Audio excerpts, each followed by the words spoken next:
Welcome to episode 22 of the Active Bariatric Nutrition Podcast. I'm your host, Kim Tirapelli, bariatric sports dietitian.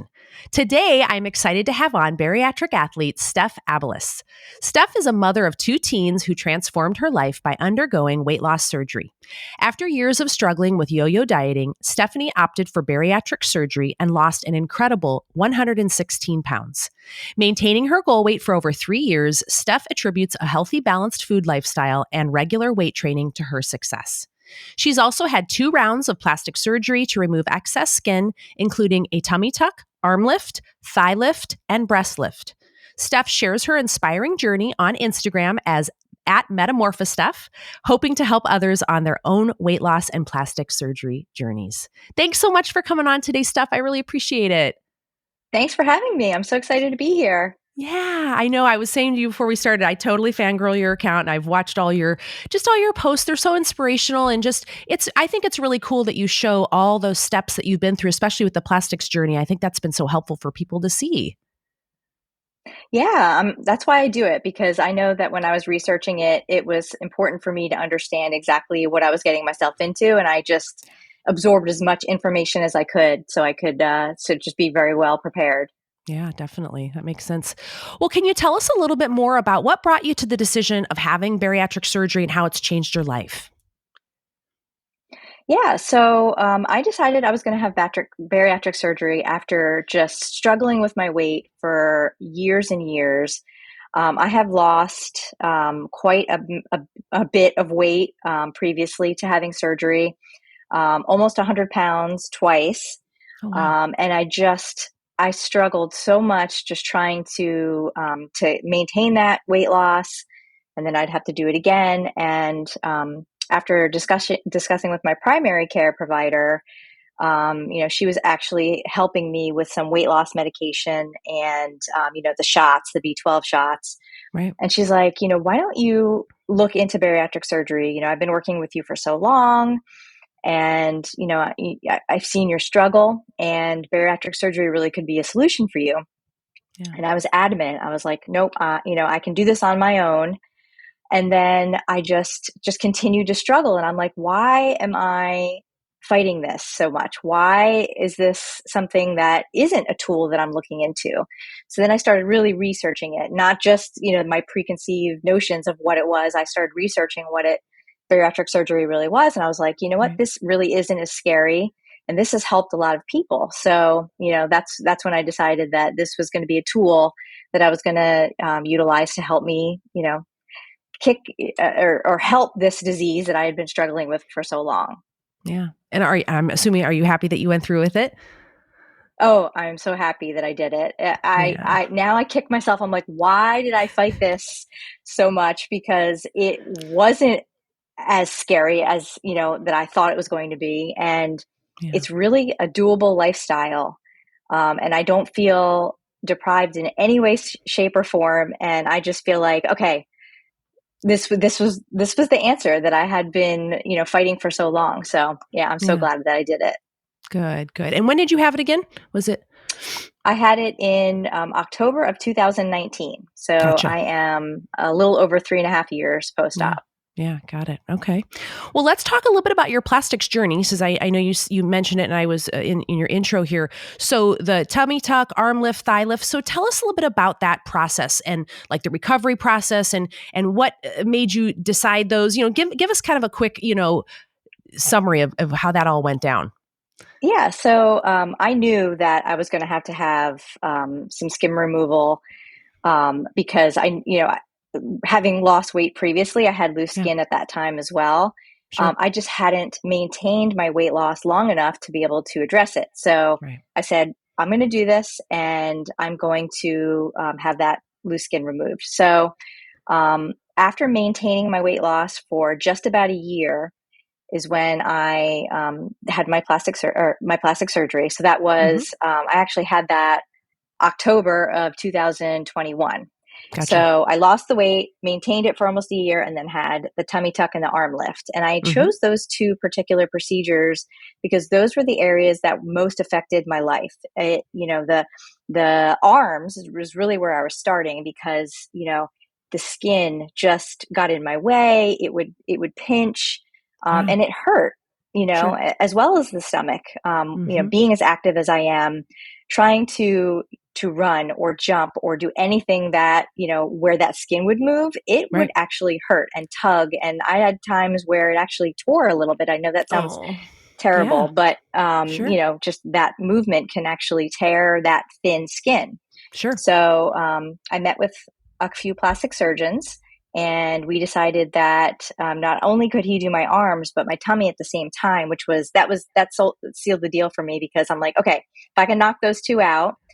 And then we discussed an action plan for if I was going to have any additional surgery. So I wasn't sure 100% at the time if I was going to have others, but if I was going to have a thigh lift.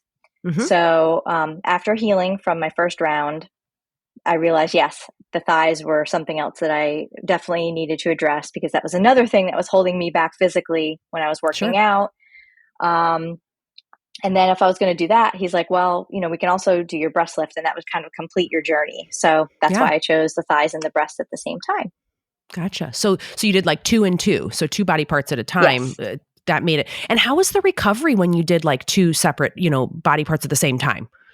Yeah. So the recovery from the tummy tuck and the arm lift was longer than it was for my thigh lift and my breast lift. So the tummy tuck really was the most, it took the longest to recover from, because when they're doing it, it's very invasive. They're going in, they're doing muscle repair.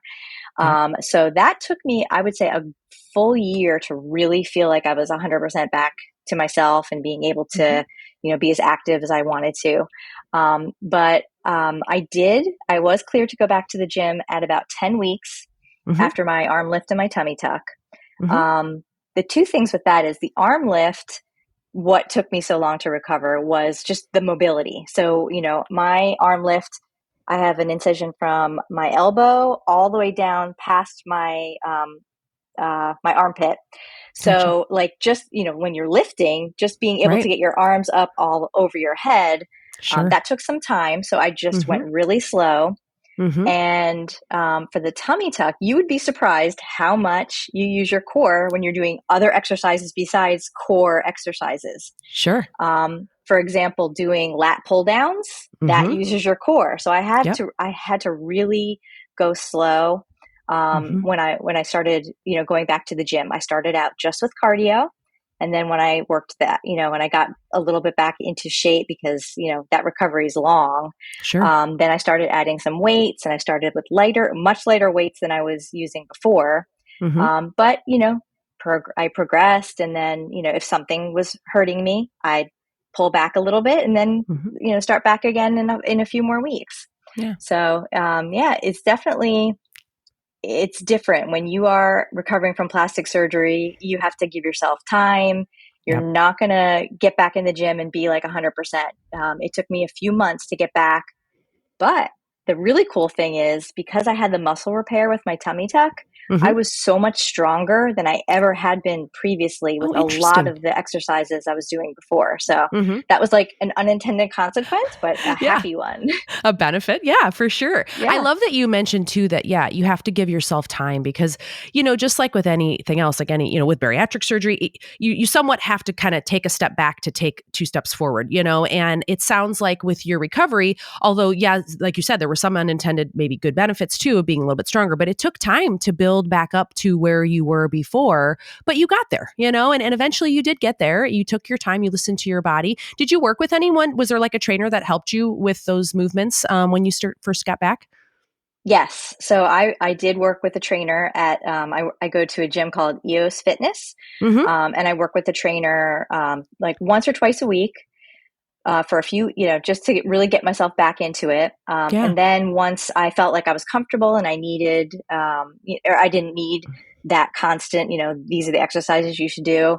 I scaled back a little bit with the trainer. But every once in a while, I will still have sessions with my trainer just so I can switch it up, because if I keep doing the same thing over and over again, it's not going to help me progress. So I still keep that connection. My trainer is awesome. He does a boot camp on Saturdays. So I see him once a week when we do that. But Yeah, those one-on-one sessions are super helpful to kind of switch it up For sure. as you progress. Yeah. And how much time was between your two sets of plastic surgeries? How much time was between those? 7 months. I 7 months. waited. Okay. They want to make sure you're healed for the Of most course. part from the first surgery before you go back in for your second one. Yeah. And are you glad you kind of kept it close together in terms of, both those sets of surgeries being done within, a year's time or so? Yeah, I'm glad I did it the way I did it. It definitely gave me enough time to heal. But at the same time, it was close enough where, I'm kind of getting it all done in a certain time period. So now I can focus on what's next, what's next Yeah. for my journey. Yeah, for sure. So ultimately, I assume were you happy that you did those? Oh, I'm very happy. Very happy I did it. But I don't think that should hold somebody back if they're worried about loose skin Yeah. after weight loss. If I didn't have any of these surgeries, I would still be happy that I did it. Yeah. I'm very fortunate. Weight loss, loose skin removal surgery is very expensive, and it's Yeah. not usually covered by insurance. Right. So, not everybody's going to be in the position to do what Sure. I have done. And I know I'm very thankful that I was able to do it and I was in the Yeah. position to do it.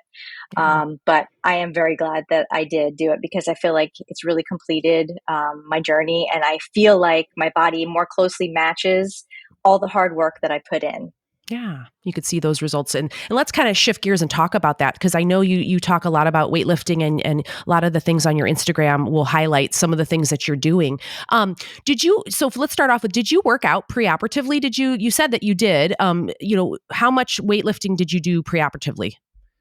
Yeah. So, I've lost a lot of weight and gained a lot of weight over the years. So, Sure. really, from the first time I lost that bulk of weight, I had started weightlifting. So that was back Okay. in like 2010. Gotcha. And every time that I was really focused on losing weight and my fitness, I always knew that building muscle was key to that. It Yeah. wasn't just the cardio. It was, and plus I don't like cardio. It's not my favorite thing in the world. Yeah. I Yeah. like to lift weights. It gives me something to work towards. It's me versus me. I'm not necessarily competing with somebody else. So I've always lifted weights in my adult journey. Sure. I did do some CrossFit over the years as well. Okay. Um, I unfortunately hurt myself doing CrossFit back Oh. in 2019 before I had weight loss surgery. I blew out my knee. So Oh, that's shoot. something that, yeah, that's not something that I'm doing now just because I don't have the knee capacity anymore to do that. Right. Although I Sure. really did enjoy that. So, but weight training has always been a part of my journey. Yeah. So, and let's talk about that because something you mentioned. I love that you mentioned that you don't just, the cardio. Not everybody loves cardio, but weightlifting is so important for body composition changes. And I know I focus on that a lot when I'm working with my clients and we're looking at nutrition and things like that because oftentimes the number on the scale isn't giving us the full picture. But when you are weightlifting, we are increasing lean body mass and we're changing body composition to optimize that, and that helps with metabolism increases, etc. So, how has lifting really changed your body composition after you had your plastics and bariatric surgery?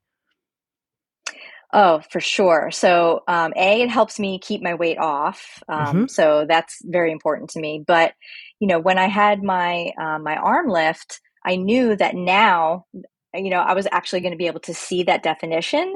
Yeah. So, making sure that I focus on the different areas of my body, and I can see my core now. So, Yeah. it really has made me. As far as changing my body composition, I feel like I look healthy now Yeah. rather than, when you lose a lot of weight, sometimes you start to look a little gaunt in the Sure. beginning, but building that muscle has really made me look healthy and strong. And Yeah. that's my main goal for that. I'm a little bit older, so Yeah. I know that, the way my body looks is not going to be like somebody who's, in their 30s, Right. but I think I look probably younger than people expect when I tell them my age. So Yeah. I think that really helped with that. Yeah.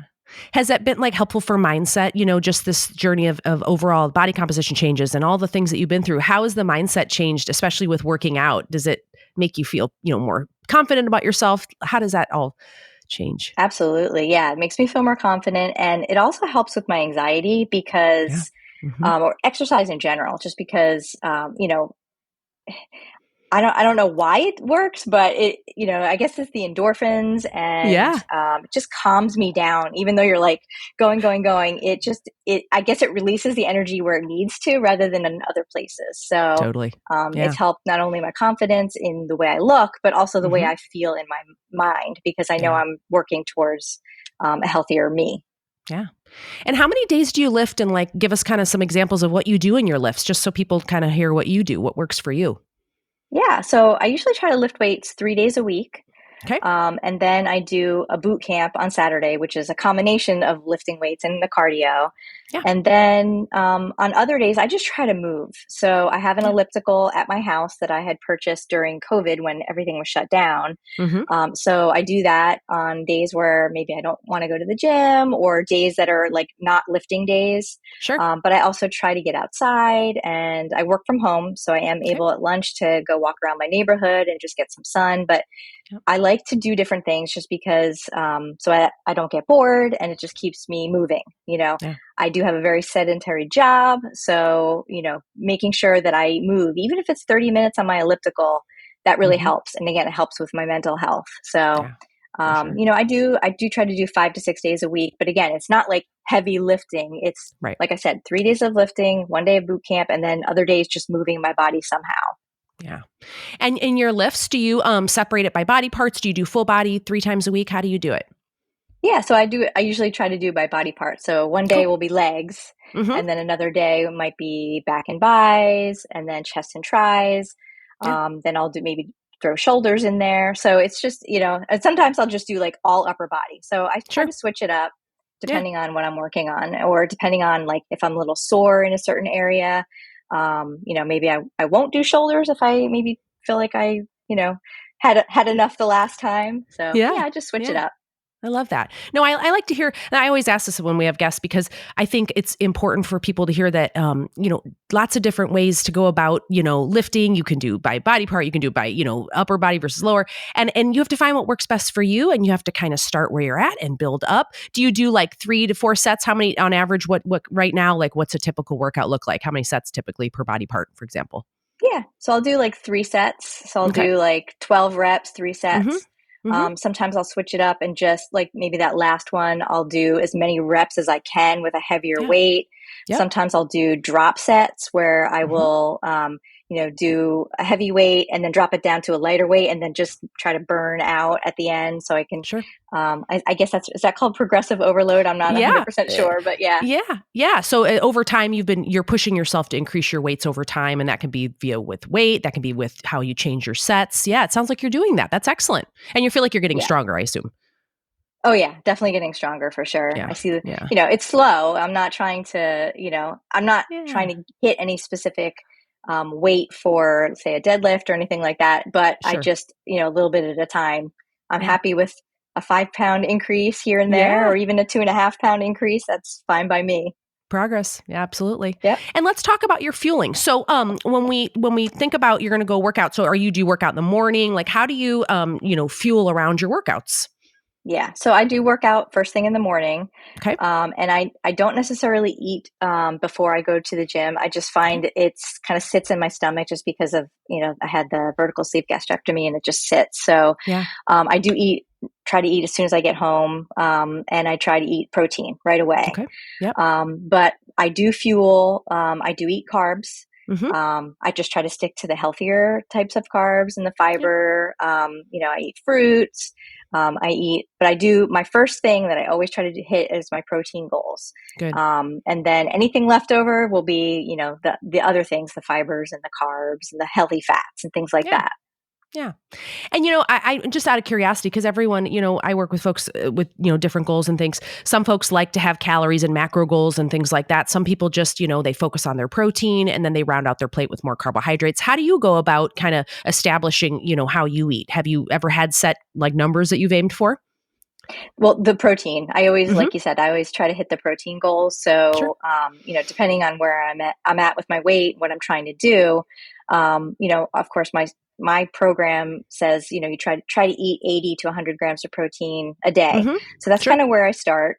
Okay. So, I try to have with each plate and then with a snack during the day to hit that 100 grams of protein. Excellent. So that's where I start. And like you said, I just fill in with either some vegetables, or I'll have some brown rice or some quinoa or something like that. Yeah. I love Greek yogurt with a little bit of granola, some nuts, some berries, things like that. Those are like the staples of what I eat. Yeah. And what are are there any key nutritional, lessons that you've learned over time around fueling, for your workouts? Have you learned anything that maybe you didn't used to do, but now you do? That I need carbs to be able to have the energy to work out, because when you're losing the weight, especially with my bariatric program, it's you should stay under a certain amount of grams of carbs a day. Right. That's not enough for me to be able to work out the way I want. So I had to learn myself to add that in, and I had to watch, because those carbs, I'm sensitive to that, so I have to be careful. I have a good balance in that. But yes, I absolutely, for me, need to have those carbs to have enough energy to work out. Like the next day, if I know I have a hard boot camp on Saturday, you can be sure Friday night that I'm going to have something that is going to make sure that I can do that workout the next day. Right. Sure. So you're making sure that meal has more carbohydrates, or, paired with your protein, so that your fuel, because you don't typically have something pre-workout. So you utilize that as kind of that energy source. Yes. Yeah. I love that. Yeah. And, I know I've talked about this with lots of athletes, and generally, when I work with folks, if there's time to eat, if people can tolerate it, something with carbs pre-workout is always, can be helpful. But as I've found with other athletes too, as long as you are incorporating carbohydrates at your meals, if you are having it the night before, that can still be helpful for you, and as long as, like I said, you're eating it consistently throughout the day, typically folks do well with that for workouts that are, an hour or less. How long are your workouts typically? Usually about 45 minutes. Yeah. I don't necessarily go for hours. I wish I had the time to do more, but right. as long as I'm there and doing it, I think, for me, that 45 minutes gets me the good workout that I need. Yeah. And you don't have to spend hours and you get results. I think that's fantastic. Yeah. Yep. How about your fluids? How do you do on fluids throughout the day? What kinds of things do you sip on? I'm covering my face in case you're not watching this. I struggle so much with my fluids. So I've got my drink right here, but I really try to hit that 64 ounces of water a day. I know some people drink a lot more than that. I struggle with 64 ounces. So, I just try my best. I try different flavorings in my water. Sometimes the flavorings help. Sometimes all I want is just water. So I just, whatever my body is craving, that's what I try to do. But in the morning, before I work out, I try to drink a little bit, even if it's 8 to 10 ounces of water before I work out. I sip on my water all during my workout.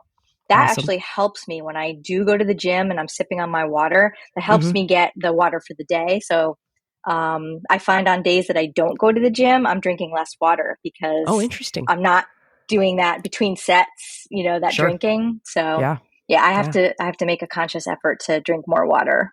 Yeah. And that's hard. And it's hard for a lot of, especially active bariatric clients, because it's hard enough already to get fluids in just in general, because we have to separate it, from food.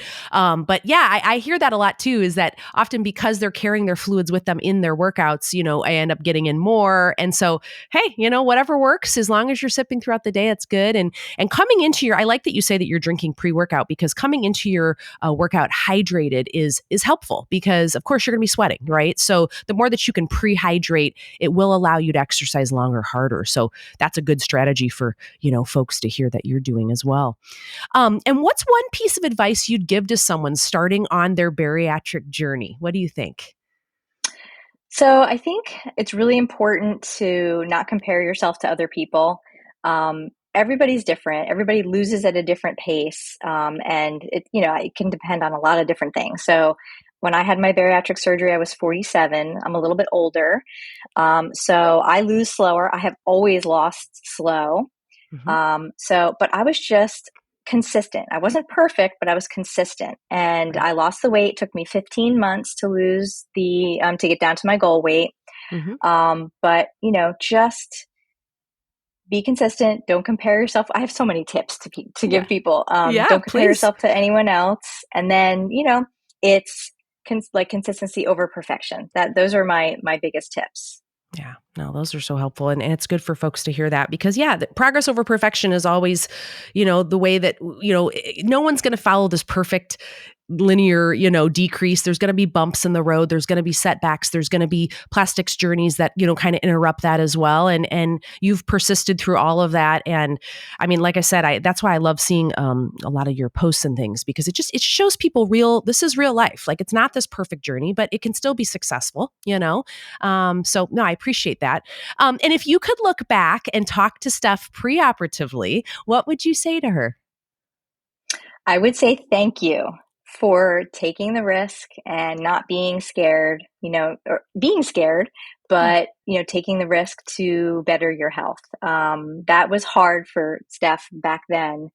And I just want to say thank you because she's the one who did the work. It wasn't me. I'm getting emotional, but yeah, she did the work.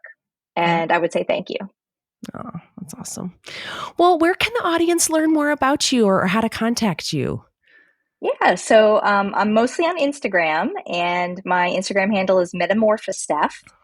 I'm also on TikTok, but I do most of my my stuff on Instagram. So you can follow me in either place. My DMs are always open. If you have any questions, feel free to reach out. I try to get back to people, within a day or so. So that's where you can find me. Awesome. Well, guys, please give her a follow because, like I said, I have been fangirling you for a while and I follow all your posts and your stories, and they're just relatable.